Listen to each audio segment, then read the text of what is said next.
Vous pensez que mon costume de François Descraques est super? Ça tombe bien, nous aussi.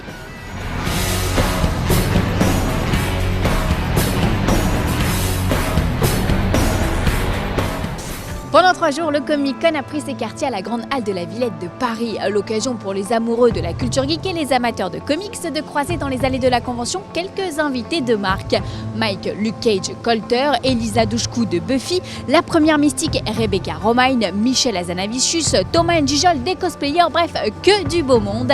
Armée de sa caméra et de son micro, l'équipe d'Allociné est allée à leur rencontre, à votre rencontre image.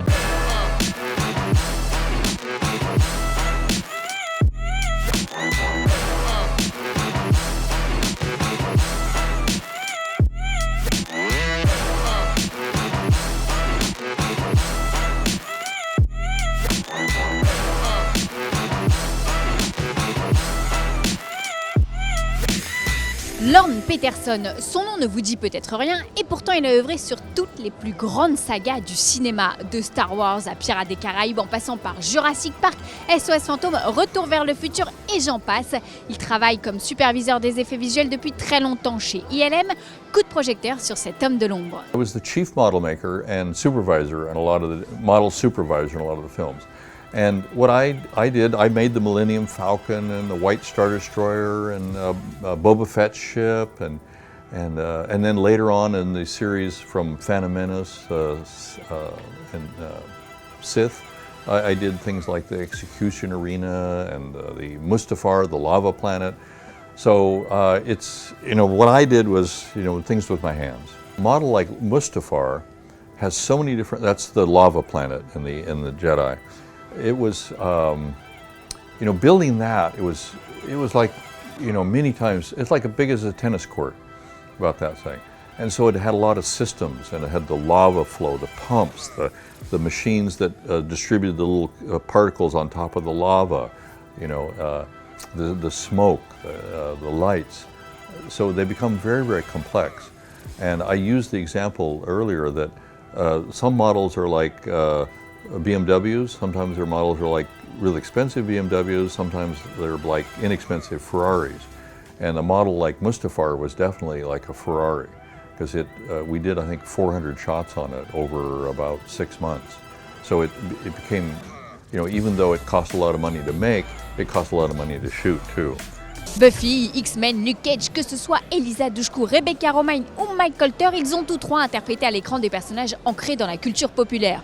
Vous imaginez bien qu'Allociné s'est arrangé pour tailler le bout de gras avec ses comédiens.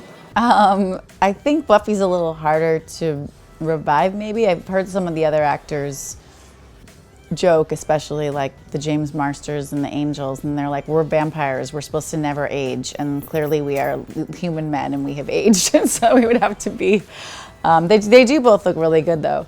It would have to be, for me, Joss would have to head it. He would be the only man I would follow back into that world.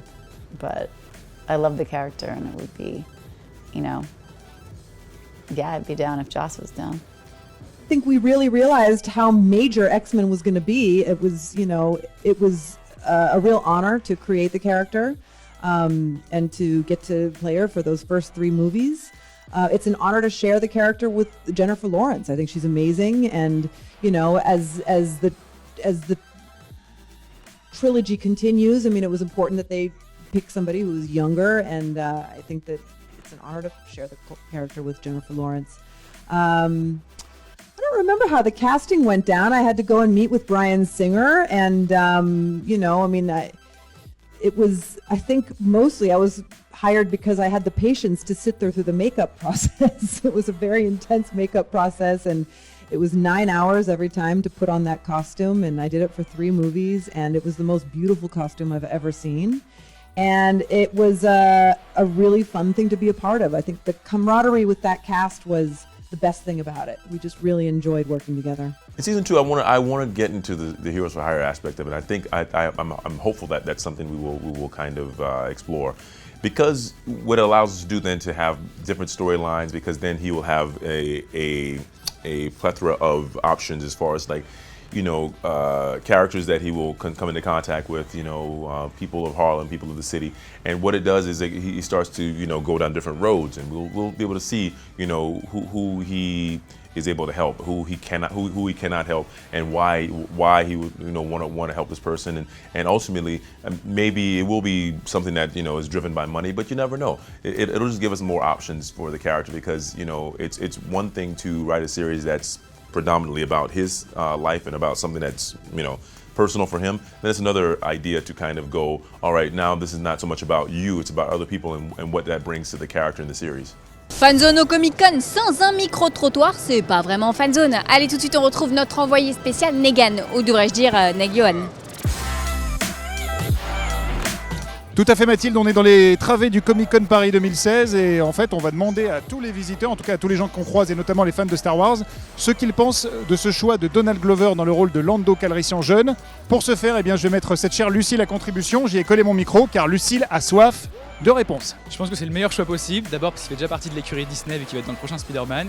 C'est quelqu'un de très drôle grâce notamment à Community et il y a un super bon buzz pour sa prochaine série Atlanta qui va bientôt sortir, donc il ne pouvait pas trouver le meilleur acteur possible. Je trouve que l'acteur correspond parfaitement au rôle puisque son physique est vraiment parfait pour interpréter Lando jeune, donc c'est vraiment une très très bonne idée. J'adore son physique et son jeu d'acteur est, je trouve, excellent. Très bien, très bon choix, le physique colle parfaitement. Je pense que son jeu d'acteur ira très bien aussi.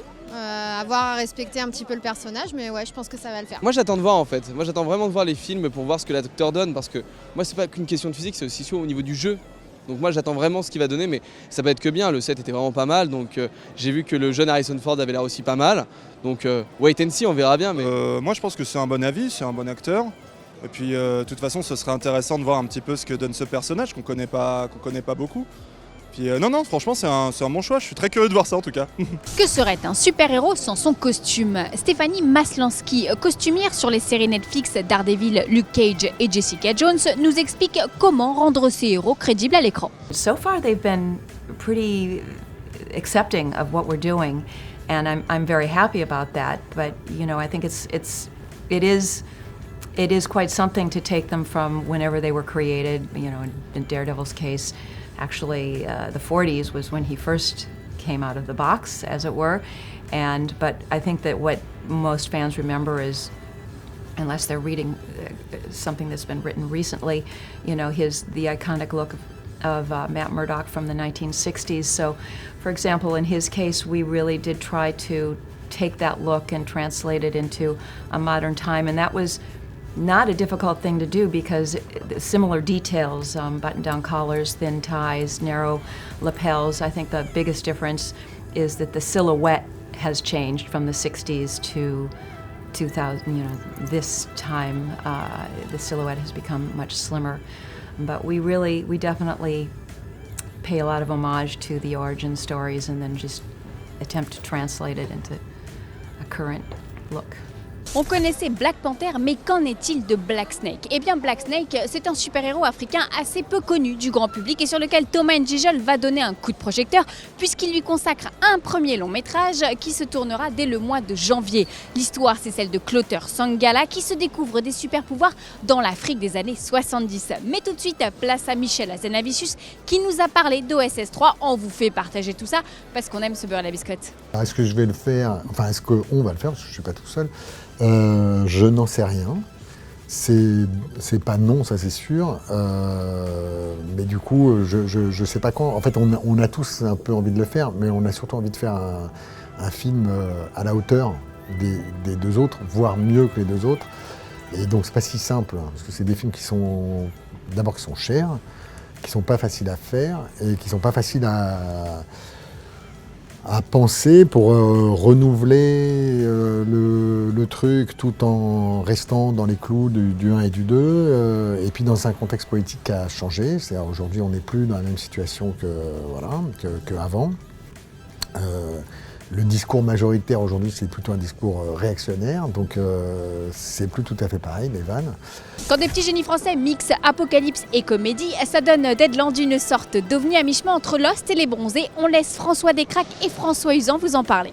Ouais, mais faut pas que je spoil, parce qu'à chaque fois je spoil, donc je spoil pas. Donc en fait, à la fin, on comprend que... Tac, non, d'accord. voilà, ok. j'ai prévu de t'arrêter chaque fois que... Non, une équipe de tournage est venue filmer un reportage sur la fin des vacances dans un petit camping des Landes, tenu par Michel, personnage joué par Thomas VDB. Et puis tout se passe bien jusqu'à ce que les choses se passent moins bien et qu'il y ait quelque chose qui est... On ne sait pas exactement ce que c'est, mais c'est un gros cataclysme. Et une petite bande de survivants dans ce camping qui s'appelle l'Escapade, et donc c'est une petite bande d'escapés, surtout bloqués là-dedans. Ils ne savent pas ce qui leur est arrivé, ils n'ont plus d'électricité, ils n'ont plus vraiment à bouffer, donc il faut qu'ils survivent, qu'ils s'entendent entre eux, c'est le plus compliqué, et qu'ils comprennent un peu ce qui leur est arrivé. Donc on dit souvent c'est une espèce de crossover entre Lost et les Bronzés, en fait. Voilà, le Comic-Con Paris, c'est fini. On espère bien vous retrouver l'année prochaine pour de nouvelles aventures toujours placées sous le signe de la pop culture. Et d'ici là, que la force soit avec vous, bien sûr.